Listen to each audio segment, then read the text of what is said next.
Hello, good morning, friends. So, we are coming back to the topic again, the topic on industries.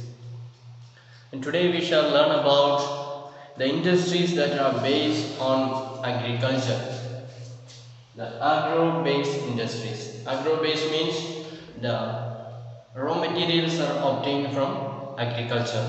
That's what we said yesterday. We can divide the industries into agro-based industries and mineral-based industries. So we shall begin with agro-based industries. We can take page number 67. So cotton, jute and silk, woolen textiles, sugar and edible oil, etc. are industries based on agricultural raw material. So which are the main industries that are based on agriculture? You can say cotton textile, jute textile or silk textile, woolen textile, sugar, edible oil, etc. These are the main agro based industries in our country. So let us see them one by one. First let us see about the textile industry.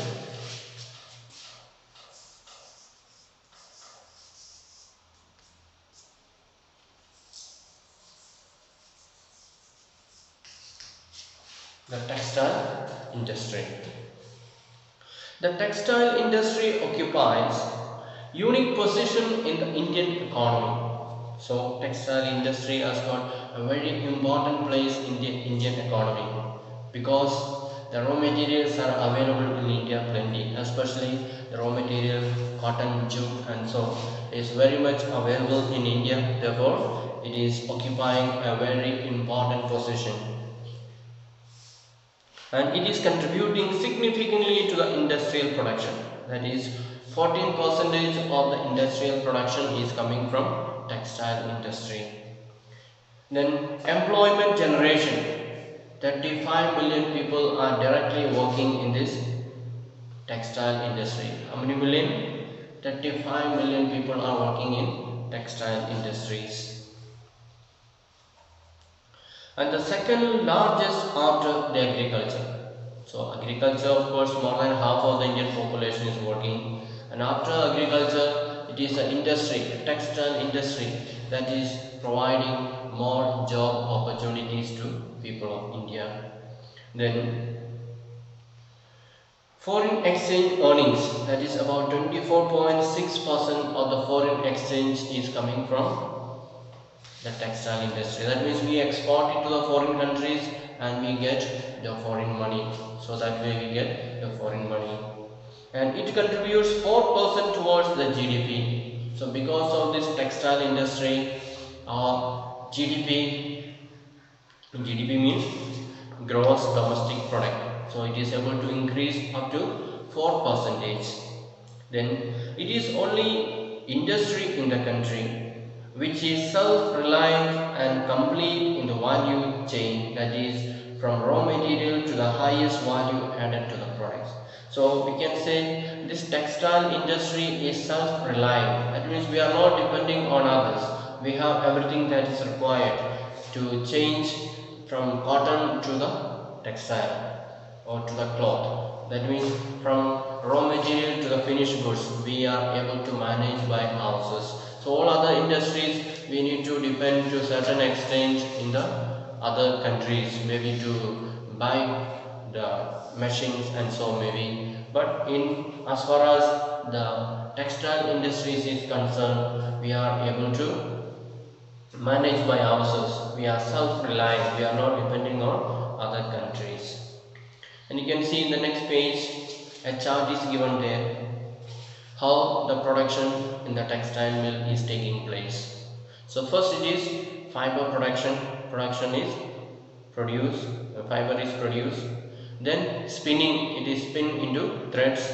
Then weaving, knitting and so is taking place. Then dyeing and finishing, coloring. Dyeing means coloring, then finishing, then garment is manufactured.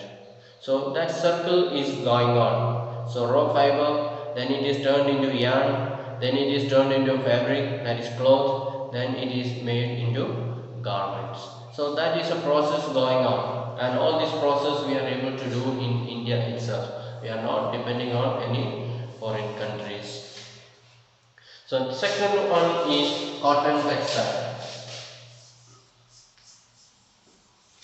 So we come to precisely about cotton textile. Under this textile industry we come to cotton textile. And in ancient India, cotton textiles were produced with hand spinning and handloom weaving techniques. So in ancient India, before these sophisticated machines were introduced, how were the Indians weaving the clothes? They were weaving with hand spinning and handloom. So they were completely using the manual power. With the hand they used to do the spinning and weaving and so on. Even in our own villages we can see mothers are sitting down and weaving shawls and so on. That is how we were weaving clothes in olden times. And we can surely understand that it is so much time consuming. To complete one shawl they had to work maybe 1 week or so. So it is really time consuming and it becomes very expensive. If you calculate 1 week's wage, then the price will be very high of the shawl, and the other materials we have to purchase, all that. So it becomes very expensive. Then after the 18th century, power looms came into use. So from 18th century onwards, the power looms are available, the machines are available. We don't need to do manually, second with our hand, but we can do with the help of power. And our traditional industry suffered a setback during the colonial period because they could not compete with the mill-made cloth from England. So when British were ruling in India, we already know the background. They came to do the business and they were carrying the raw material cotton from India to England, and they were weaving the cloth in India with machine, and they will bring back and sell it in India. So people had to face the competition. The cloth that is coming from England, that is made in the machine, and the cloth that is made in India, that is made by hand. So the Indian weavers could not compete with them. So that was of superior quality. The cloth that was made in England, that was of superior quality, high quality. Therefore everyone was buying that one, and the Indian weavers, they suffered a setback. Nobody was buying their clothes. So that problem was there because of the British rule in India. A little general knowledge is there. The first successful textile mill was established in Mumbai in 1854. We can underline. Where and when was the first textile mill established in India? That was in Mumbai, 1854. Then the two world wars were fought in Europe. India was a British colony. There was a demand for cloth in UK. Hence they gave a boost to the development of the cotton textile industry.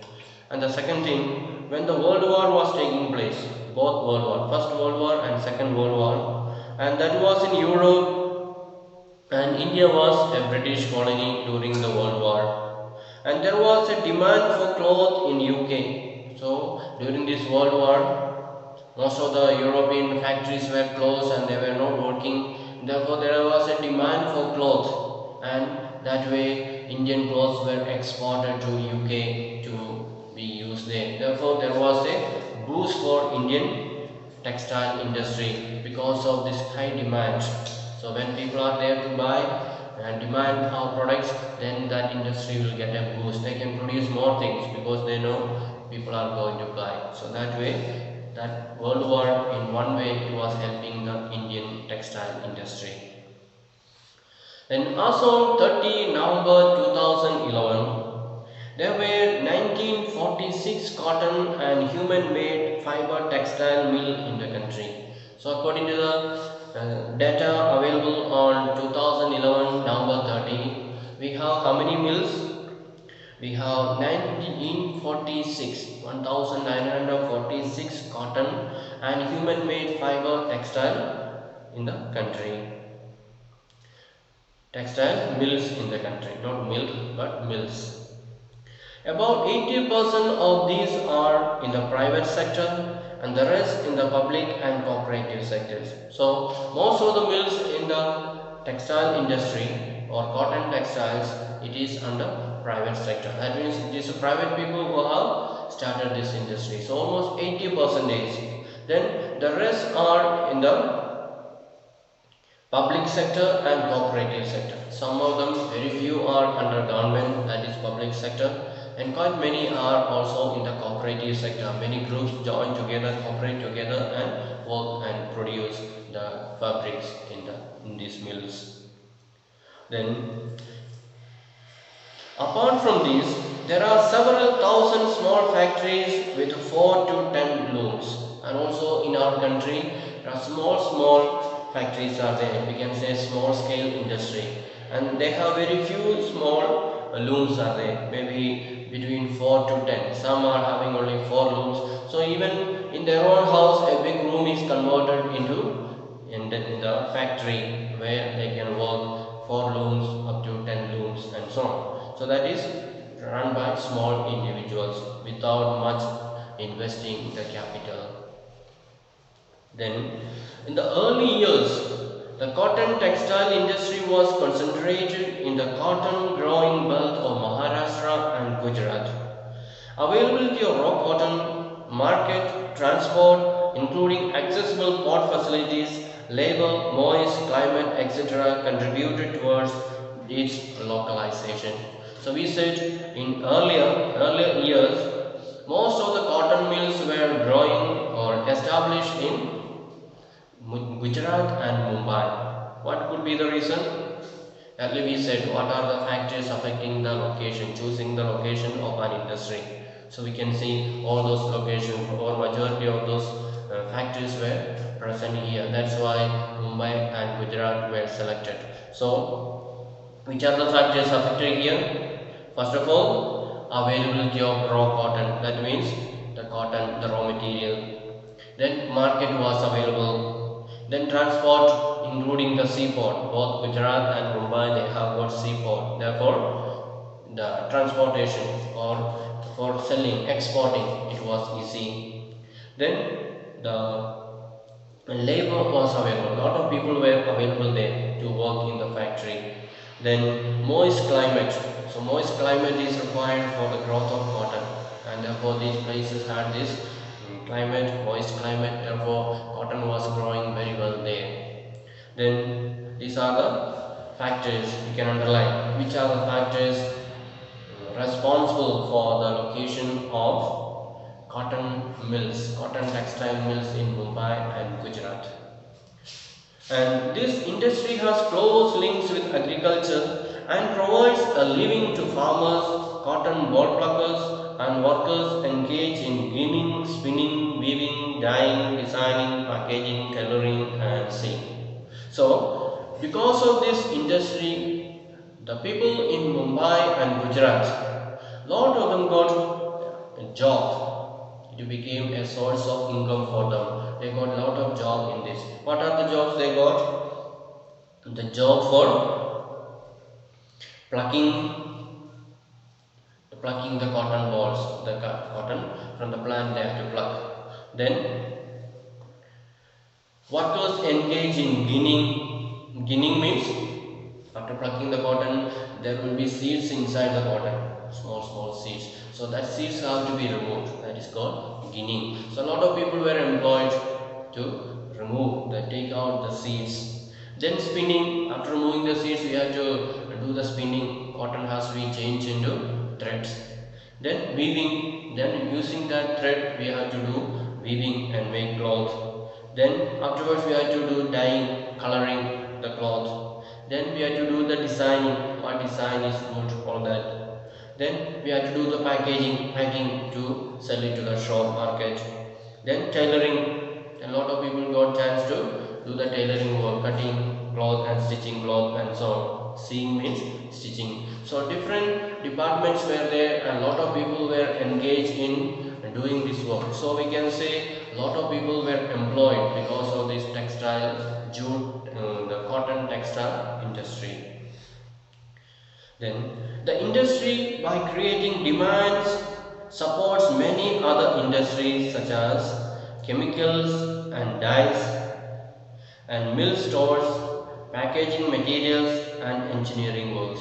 So we said many people got employment because of this cotton textile industry, and even people not directly helping these people but doing some other work, they also got a lot of employment because of this cotton textile industry. What are they? People who are doing chemicals and dyes. So we said a lot of color is needed to apply on these clothes and to do the designing and so. So people who are producing these colors, they got more demand. So they started producing more. And people who are making different chemicals for designing, all that, they got more opportunity. Then mill stores. So the cloth that is produced, that has to be stored up in the godown, storeroom. So people started making more and more storeroom, so that this industry will hire their storeroom or godown and store up their things. That way people got income. Then packaging materials. We said a lot of people are involved in packing this cloth and sending to the market and so. So there was a demand for packing material, the paper or other some cheap type of cloth maybe to do the packing and so. So they also started producing more packing papers in order to supply to these mills. So that way many people got a lot of employment. So people who do this, all these works, they were all encouraged, they all got a boost because they all got more employment and more job, and we can say more wages they got. Then while spinning continues to be centralized in Maharashtra, Gujarat and Tamil Nadu, weaving is highly decentralized to provide scope for incorporating traditional skills and designs of weaving in cotton, silk, sari, embroidery, etc. So this spinning work is mainly centralized. It is mainly concentrated in 3 states. The spinning work. Where are they? It is Maharashtra, Gujarat and Tamil Nadu. But the weaving, after the spinning, weaving starts. That is highly decentralized. It is sent to different places. The spinning thread is sent to different places for weaving. Why? Because different people living in different parts of India, they have got different cultures. So they will design these clothes according to their culture, according to the local customs. The local cultures will be engraved there or will be designed in that local culture, so that it will be more appreciated by the people and the people will buy. There will be more demand. Otherwise, if it is done in one place, then only their idea will be depicted. Only their design will be depicted in that cloth. Then other parts of the people living in other parts of India, they may not have much interest for that. So every part it is made, therefore different types of cultures, different types of designs and varieties will be available, and there will be more interest, more demand for these cloths. That is the purpose why it is decentralized. And India has world-class production in spinning, but weaving supplies low quality of fabric as it cannot use much of the high quality yarn produced in the country. And weaving is done by handloom, powerloom and in mills. So we said India has world-class production in spinning. So the thread that we make is very high quality, but the weaving supplies low quality of fabric. But the cloth that we weave, that is of low quality. What is the reason? Because it cannot use much of the high quality yarn produced in the country. So our weaving machines are not that good, not up to date or not using the high technology. Therefore our weaving machines are not so good and they are not able to produce very high quality cloth. So if our weaving system or weaving technology also is improving, then using this high quality yarn we can produce high quality fabric and we'll be able to sell it abroad. We'll be able to get more demand for fabric and we'll be able to increase our production and sell it and increase our profit as well.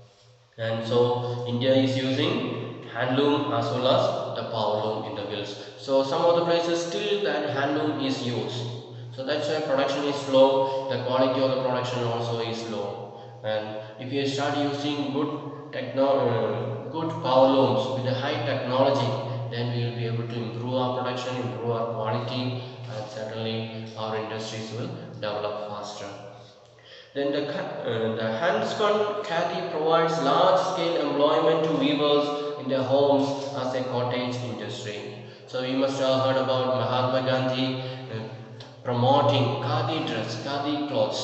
So this is done at home. People can sit at home and do the weaving. It is called khadi, and it is a small cottage industry, not a large scale. Just the members of their own family sit at home and do in their free time. That way they produce this cloth. So why did Mahatma Gandhi lay emphasis on spinning yarn and weaving khadi? So Gandhiji was propagating this khadi dress, that every Indian should use this khadi dress because it is providing employment to the local people. So if all the people in India they start using khadi dress, then there will be very high demand for this khadi dress and people can produce more and more. So more people will be getting employment, and when we buy that cloth, they will get more profit, and the rural India people they will be able to come up in life and their economic situation will be improved, and so that's why Gandhiji was really interested in the development of the poor people, especially the rural people, the backward people, and Gandhiji was promoting the khadi clothes for every Indian, and so that they will get employment, they will be able to improve their financial situation and so on. Now we can see India production of fabrics in India in 2009-10 and 2010-11. So it is some 10 years ago how much India was producing. So power looms, that is the mill sector, that is 3.3, and in 2010 it was 3.5. So the slight improvement is there within 1 year. Then power looms, that is in hosiery, that means power looms who are making hosiery cloth, that is garments, especially the inner garments. And in 2009-10 it was 84.1, and next year also it remained same, there was no improvement. Then handlooms, there was 11.3, and the following year it became 11.1, so it was decreasing the production. Then others, it was 1.3 and 1.3. So we see there is no much improvement in the 2 years, 2009-10 and 10-11. It was just more or less the same. There was no much increase in the production.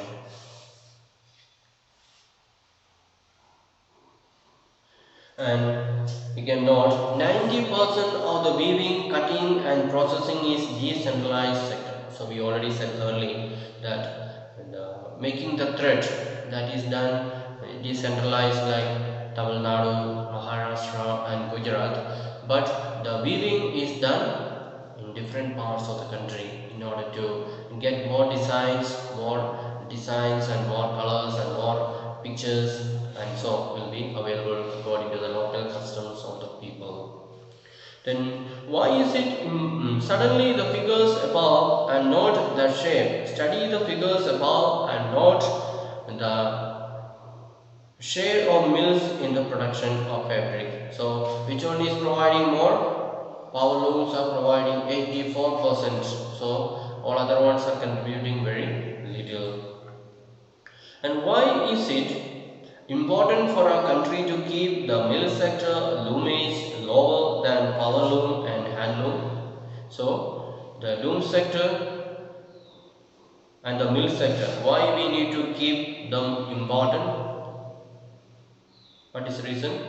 So other things, production is very slow. The power looms we can see they are able to provide more job, and it will be able to produce more goods, more finished goods it will be able to provide. That's why.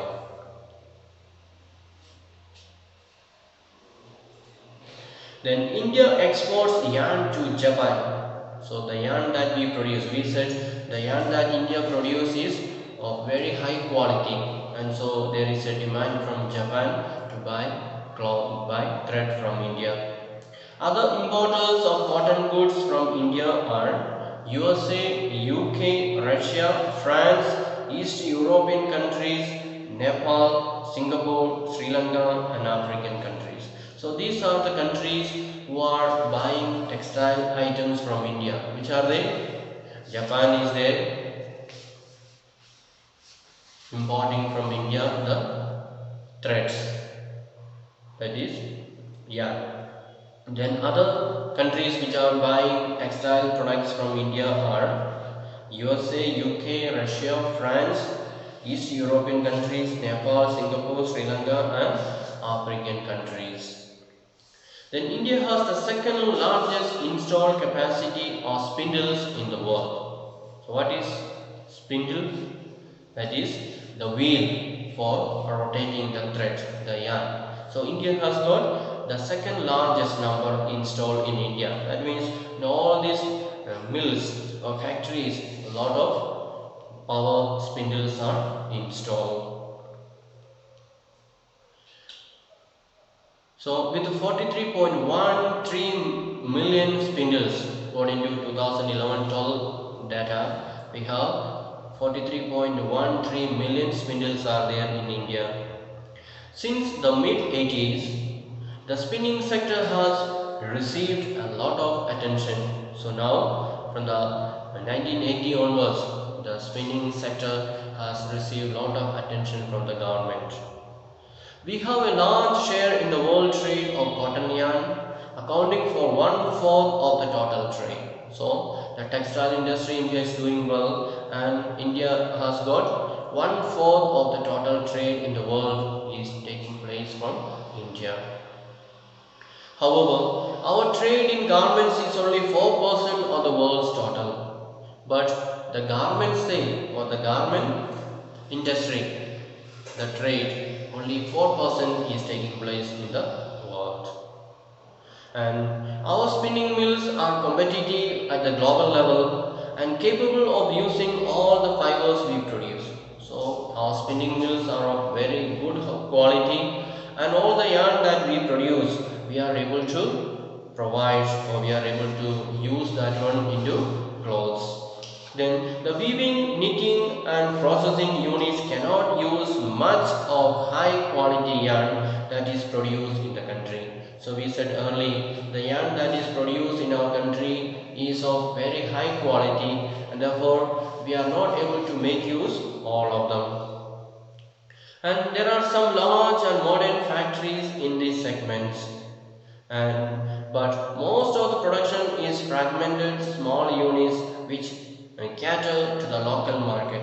So we have many big factories are there, but most of the work is also done in small cottage industries where people sit and weave at home or in small factories and so on, and they are providing things to the local market. They are not of the very high quality in order to export it to the foreign countries, but they mainly supply to the local markets in our own country. And this mismatch is a major drawback for the industry. As a result, many of our spinners export cotton yarn, while apparel or garment manufacturers have to import fabric. So one reason is that we produce yarn that is of very good quality, and we are not able to make use of all that yarn. So what to do? The farmers are exporting to the foreign country, because in India the looms are not up to the mark, they are not able to use it, and so those who are having loom, they are not able to get sufficient yarn from India, because they are all exporting. They will get more money by exporting it to the foreign country. Therefore Indian power looms, they have to import yarn from other countries. See the drawback.